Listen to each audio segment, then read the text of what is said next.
Good morning, students. I hope you all are fine. Students, today we will read rest of the chapter. Okay? कल हमने constellation read किया था. हमने अलग अलग तरह के कॉन्स्टलेशन रीड किए थे. आपको पता ही होगा what is constellation. A group of stars. Okay, तो a group of stars is called constellation. कल हमने ओरियन, उर्सा मेजर, ये कॉन्स्टलेशन रीड किए थे. Okay, today we will read the solar system, means सौर मंडल. Okay, so let's start and listen carefully. Look at this picture. The solar system, ये solar system के diagram है. देखो इसमें प्लैनेट्स प्रेजेंट हैं. Neptune, Uranus, Jupiter, earth, Mercury, Venus, Mars, Saturn. So this is solar system. The sun and the celestial bodies which revolve around it form the solar system. It consists of large number of bodies such as planets, comets, asteroids and meteors. The gravitational attraction between the sun and these objects keeps them revolving around it. The earth, as you know, also revolves around the sun. It is a member of the solar system. It is a planet. There are 7 other planets that revolves around the sun. The 8 planets in their order of distance from the sun are Mercury, Venus, Earth, Mars, Jupiter, Saturn, Uranus and Neptune. Figure 17.17 shows a systematic view of the solar system. तो हमारे solar system में बहुत large number में planets present होते हैं, comets present होते हैं, asteroids और मीटर्स प्रेजेंट होते हैं. ओके, तो आपको पता ही है कि जो अर्थ है वो सन के अराउंड रिवॉल्व करती है. तो जो अर्थ है वो भी सोलर सिस्टम का ही एक मेंबर है. Okay, it is a planet. Planet means ग्रह, वो एक प्लैनेट है. इसके अलावा 7 प्लैनेट भी प्रेजेंट होते हैं. कौन कौन से होते हैं वो, उनका मतलब आपको ये ऑर्डर दिया गया है. In the 8 planet in their order of distance from the sun, की जो उनका ऑर्डर है कि उनकी डिस्टेंस कितना है सन से, उसके अकॉर्डिंग क्या ऑर्डर होगा. Mercury, Venus, earth, Mars, Jupiter, Saturn, Uranus and Neptune. Okay, तो ये 7 प्लैनेट्स प्रेजेंट होते हैं जो कि सन के चारों ओर ही रिवॉल्व करते हैं. अब हम इनके बारे में अलग अलग रीड करेंगे. पहले है the sun. The sun is the nearest star from us. It is the continuously emitting huge amounts of heat and light. The sun is the source of almost all energy on the earth. In fact, the sun is the main source of heat and light for all the planets. सन जो होता है वो हमसे सबसे ज़्यादा nearest star होता है, मतलब सबसे पास में पाया जाता है. वो हमसे बहुत ज़्यादा पास होता है, तभी तो हमें सन का मतलब हमें एक सन की जो शेप होती है वो हमें बहुत बड़ी दिखाई देती है, और प्लैनेट्स तो हमें नहीं दिखाई देते क्योंकि सन हमारे पास में प्रेजेंट है. ओके, तो सन जो होता है वो नियरेस्ट स्टार है और ये हमेशा मतलब कॉन्टीन्यूसली हीट और लाइट एमिट करता रहता है. और सन जो होता है, पृथ्वी पर जितनी भी एनर्जी प्रेजेंट होती है सन उसका स्रोत है. Sun is the source of almost all energy, सभी तरह की एनर्जी का. In fact sun is the main source of heat and light. Sun जो होता है वो मेन सोर्स होता है हीट और लाइट का for all planets. The planets look like stars. Planets जो होते हैं वो स्टार्स की तरह दिखाई देते हैं, but they do not have light of their own. लेकिन स्टार्स की तो अपनी लाइट होती है, लेकिन प्लैनेट्स की कोई लाइट नहीं होती, उनकी अपनी लाइट नहीं होती. दे merely reflect the sunlight that falls on them. Can you distinguish between planets and stars? क्या आप planets और stars के बीच में difference बता सकते हैं? The simplest method of identify planets from stars is that stars twinkle whereas planets do not. तो क्या difference होता है इनमें कि जो stars होते हैं वो तो twinkle करते हैं, मतलब वो टिमटिमाते हैं. आपने देखा भी होगा stars की जो light है वो मतलब कम ज़्यादा होती रहती है, तो उसको क्या बोलते हैं, टिमटिमाना, twinkle. लेकिन जो planets होते हैं वो ट्विंकल नहीं करते, वो टिमटिमाते नहीं हैं, they do not twinkle. Also the planets keep changing their positions with respect to the stars. ऐसे ही जो प्लैनेट्स जो होते हैं उनकी पोजीशन जो होती है वो चेंज होती रहती है। A planet has a definite path in which it revolves around the sun. Planets का जो पाथ होता है वो फिक्स होता है, डेफिनाइट होता है कि वो जो सन है उसके अराउंड रिवॉल्व करते हैं। This path is called the orbit, और इस पाथ को क्या बोला जाता है? Orbit. The time taken by a planet to complete one revolution is called its period of revolution। कि planet जो जितना टाइम लेता है एक रिवोल्यूशन कंप्लीट करने के लिए, तो उस टाइम को क्या बोला जाता है? Period of revolution. The time taken by a planet to complete one revolution is called its period of revolution। The period of revolution increases as the distance of the planet increases from the sun। तो जो revolution का time जो होता है वो increase हो जाता है, जितना डिस्टेंस इंक्रीज होगा सन से उतना ही पीरियड ऑफ रिवोल्यूशन भी इंक्रीज होगा। Beside revolving around a sun, a planet also rotates on its axis like a top। The time taken by a planet to complete one rotation is called the period of rotation. आपने एक top देखा होगा कि वो अपने axis पे मतलब अपनी एक जगह फिक्स होकर ही घूमता रहता है। तो ऐसे ही जो प्लैनेट जो होते हैं मतलब एक प्लैनेट है जो अपने एक्सिस के चारों ओर ही घूमता रहता है, जैसे कि टॉप घूमता है। तो अपने ही एक्सिस पे घूमना उसे हम बोलते हैं रोटेशन। तो एक रोटेशन को कंप्लीट करने के लिए जितना टाइम लगता है उसे हम क्या बोलते हैं? Period of rotation. Some planets are known to have moon satellites revolving around them। Any celestial body revolving around another celestial body is called its satellite। कोई एक बॉडी है वो किसी दूसरी बॉडी के चारों ओर चक्कर लगा रही है, मतलब घूम रही है, तो उस बॉडी को क्या बोलते हैं? Satellite. The earth can be said to a satellite of the sun.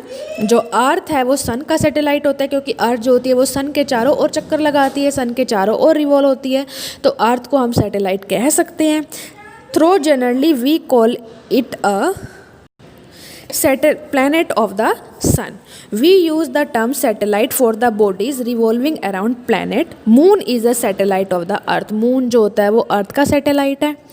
There are many man-made satellite revolving around the earth। These are called artificial satellite। तो बहुत सारे man-made satellites जो होते हैं जो मतलब अर्थ के चारों ओर रिवॉल्व करते हैं, तो वो man-made होते हैं, तो उन्हें क्या बोलते हैं? Artificial satellites. Okay. Mercury, Mercury को क्या बोलते हैं? बुध। The planet Mercury is nearest to the sun. It is the smallest planet of the our solar system. Because Mercury is very close to the sun, it is very difficult to observe it. At most of the time it is hidden in the glare of the sun. However, it can be observed just before sunrise or just after sunset near the horizon। So it is visible only at places where trees or buildings do not obstruct the view of the horizon। Mercury has no satellite of its own। जो planet mercury है, बुध ग्रह जो है वो सन के बिल्कुल पास में होता है। Okay. The planet Mercury is nearest to the sun. और प्लैनेट जो होता है वो जो मरकरी है वो सबसे छोटा प्लैनेट है। हमारे सोलर सिस्टम का सबसे स्मॉलेस्ट प्लैनेट कौन सा है? मरकरी। तो मरकरी बहुत ज़्यादा क्लोज सन के क्लोज होता है, तो उसे ऑब्जर्व कर पाना बहुत मुश्किल होता है। क्यों? क्योंकि जो मरकरी है वो सनलाइट में ही छिपा रहता है, क्योंकि वो सन के बहुत क्लोज होगा तो उस पर सनलाइट ज़्यादा आएगी, तो वो सन की ही जो सनलाइट है उसमें छिपा रहता है। तो हम मरकरी को कब ऑब्जर्व करते हैं? जब सन सेट हो। ओके। मतलब जस्ट बिफोर सनराइज, मतलब सनराइज से पहले और सनसेट के बाद में ही हम उसे देख सकते हैं। और कहाँ पे देख सकते हैं? जहाँ पे ट्रीज़ और बिल्डिंग जो है उसके व्यू को मतलब ऑब्स्ट्रक्ट ना करे। Mercury has no satellite of its own. Mercury का कोई सैटेलाइट नहीं होता। सैटेलाइट आपको पता ही है ना कि any celestial body which revolve around any other celestial body, okay, उसे सैटेलाइट बोलते हैं। तो मरकरी के चारों ओर कोई चक्कर नहीं लगाता, तो मरकरी का कोई सैटेलाइट नहीं है। वीनस, वीनस को क्या बोलते हैं? शुक्र। Venus is Earth's nearest planetary neighbor। It is the brightest planet in the night sky। Venus जो होता है वो अर्थ के पास प्रेजेंट होता है, और अर्थ जो Venus जो है वो रात में मतलब नाइट स्काई में सबसे ज़्यादा ब्राइटेस्ट प्लैनेट है। Sometimes Venus appears in the eastern sky before sunrise, sometimes it appears in the western sky just after sunset. Therefore, it is often called a morning or an evening star, although it is not a star. Try to locate Venus in the night sky. Venus को हम east की तरफ eastern sky में कब देख सकते हैं? Before sunrise, मतलब सनराइज़ से पहले देख सकते हैं, और कभी कभार हम इसे वेस्टर्न स्काई में सनसेट के बाद देख सकते हैं। तो अब हम इसे सनराइज़ में भी देख सकते हैं, सनराइज़ के बाद भी, पहले भी देख सकते हैं और सनसेट के बाद में भी देख सकते हैं। तो हम इसे मॉर्निंग या फिर इवनिंग स्टार कहा जाता है। ओके, किसको? विनस को। लेकिन ये स्टार नहीं है। Try to locate Venus in the night sky. आप विनस को नाइट में देखने की कोशिश करो। विनस हैज़ नो मून और satellite of its own. Venus का कोई भी सैटेलाइट नहीं होता। Rotation of Venus on its axis is somewhat unusual. It rotates from east to west while the earth rotates from west to east. Venus जो होता है वो ईस्ट से वेस्ट में रोटेट करता है, लेकिन जो अर्थ है वो वेस्ट टू ईस्ट में रोटेट करती है। If you get a chance, try to observe Venus through a telescope. You will observe that Venus show phases just like the moon.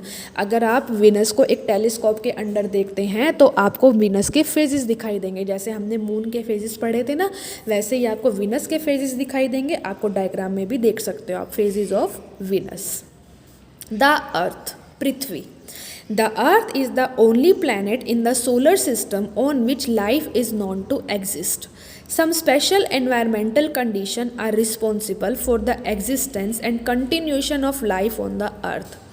These include just the right distance from the sun so that it has the right temperature range, the presence of water and suitable atmosphere and a blanket of ozone. अर्थ सिर्फ एक planet है हमारे solar system में। अर्थ ही ऐसा planet है जिसमें life exist करती है।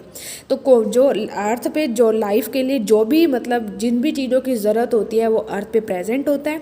अर्थ का डिस्टेंस सन से बिल्कुल, मतलब राइट डिस्टेंस है, बिल्कुल सही डिस्टेंस है। इसलिए अर्थ पे टेम्परेचर भी बिल्कुल ठीक है, टेम्परेचर रेंज भी सही है, उस पर वाटर भी प्रेजेंट है, एटमोसफेयर भी प्रेजेंट है, और उस पर एक ब्लैंकेट, मतलब एक ओजोन ब्लैंकेट भी प्रेजेंट है जो हमें हार्मफुल यूवी रेज से बचाती हैं।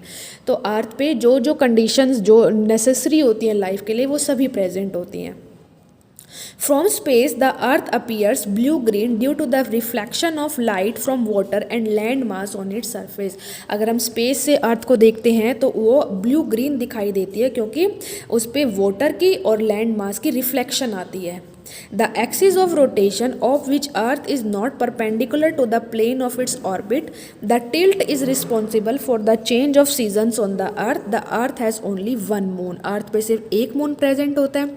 अर्थ का जो रोटेशन होता है मतलब वो परपेंडिकुलर नहीं होता, मतलब अर्थ रोटेट करती रहती है, जिस वजह से अर्थ पे हम मतलब सीजन्स होते हैं, अलग अलग तरह के सीजन्स चेंज होते रहते हैं। मीन्स समर से विंटर आती है। ओके, तो ये सीजन्स जो होते हैं वो अर्थ पे आते रहते हैं। Mars, Mangal. The next planet, the first outside the orbit of earth is Mars. It appears slightly reddish and therefore it is called the red planet. Mars has two small natural satellite. तो जो Mars है वो थोड़ा सा reddish दिखाई देता है, इसलिए मार्स को रेड प्लैनेट भी कहा जाता है। और मार्स के दो छोटे छोटे नेचुरल प्लैनेट्स होते हैं। Okay, next is Jupiter, Brihaspati. Jupiter is the largest planet of the solar system.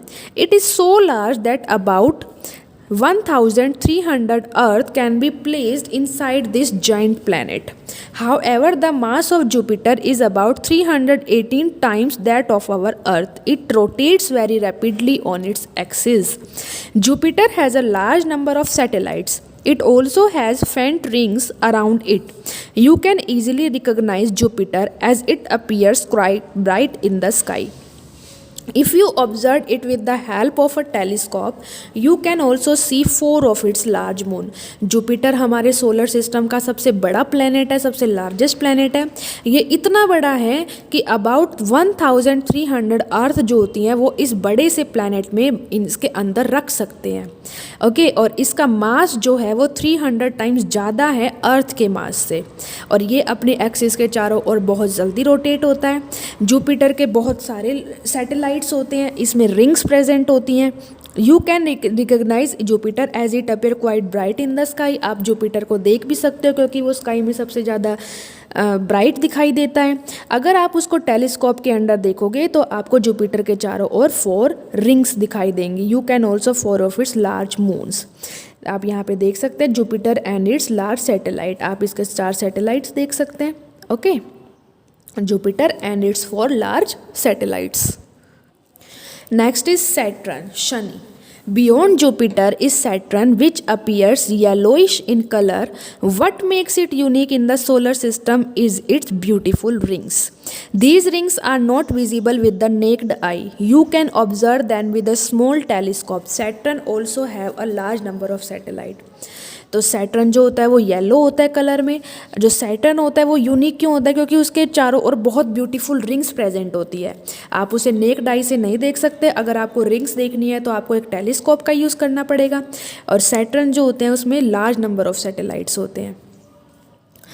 One interesting thing that Saturn is that the least dense among all the planet, its density is less than that of water. So Saturn जो होता है उसकी density बहुत कम होती है, water से भी कम होती है। Uranus and Neptune, these are the outermost planets of the solar system. They can be seen only with the help of large telescope. Like Venus, Uranus also rotate from east to west. The most remarkable feature of Uranus is that it has highly tilted rotational axis. As a result, in its orbital motion, it appears to roll on its side. तो 2 outer most planets भी होते हैं हमारे solar system में, जो होते हैं Uranus और नेपच्यून। और यूरेनस और नेपच्यून को आप लार्ज टेलीस्कोप से देख सकते हैं। तो वीनस की तरह यूरेनस भी ईस्ट टू वेस्ट में ही रोटेट करता है। The first 4 planets Mercury, Venus, Earth and Mars are much nearer the sun that the other 4 planets, they are called the inner planets. The inner planets have very few moons. जो पहले first 4 planets हैं Mercury, Venus, Earth और Mars, वो सन के बहुत ज़्यादा close होते हैं, नियर होते हैं दूसरे प्लैनेट से, तो उन्हें हम इनर प्लैनेट्स कहते हैं। The planets outside the orbit of Mars namely Jupiter, Saturn, Uranus and Neptune are much farther than the inner planet. और जो जुपिटर, सैटर्न, यूरेनस और नेपच्यून होते हैं वो इनर प्लैनेट से दूर होते हैं, तो they are called outer planet. उन्हें हम आउटर प्लैनेट्स कहते हैं। They have a ring system around them, उनके चारों ओर रिंग होती है। The outer planets have large number of moons, और जो आउटर प्लैनेट्स होते हैं उनके लार्ज नंबर ऑफ मून्स होते हैं। Okay, so students, you have to read this chapter from your book. आज हमने सोलर सिस्टम रीड किया, आप अपनी बुक से अच्छे से उसे रीड करेंगे। Rest of the chapter we will read tomorrow. Thank you.